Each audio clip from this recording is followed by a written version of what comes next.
Et Kinshasa a abrité récemment les travaux de la 12e session ordinaire de l'Assemblée générale de l'Union des conseils des chargeurs africains. Les travaux ont d'ailleurs confirmé le Gabon au poste de secrétaire général de cette organisation.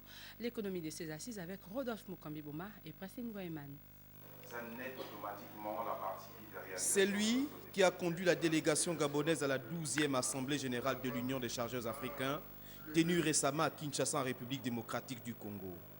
De retour, Pierre-Moïse Mba évoque les contours de cette grande rencontre à laquelle le Gabon a pris une part très active. Il y a quelques années encore, il y a 2 ans, au cours d'une réunion similaire, il y a eu cette absence du Gabon qui était assez remarquée.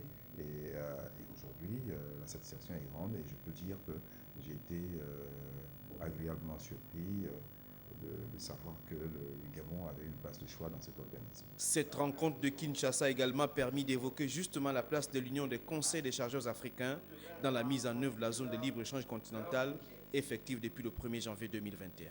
L'une des résolutions qui a été prise au cours de cette conférence, c'était plutôt de mettre en place un comité spécialisé qui sera en lien avec le secrétariat exécutif de la ZLECAf. Et aujourd'hui, et même d'aller plus loin, c'est de demander à ce que l'Union des conseils des chargeurs africains soit membre observateur au sein du secrétariat exécutif de la ZLECAf. Le Gabon est l'un des membres fondateurs de l'UCCA qui regroupe les conseils des chargeurs de plusieurs pays africains. La participation à cette 12e Assemblée générale ordinaire a permis de maintenir un poste important au sein de l'institution. La reconduction du Gabonais Ougoula Giscard Lilian au poste de secrétaire général de l'UCCA.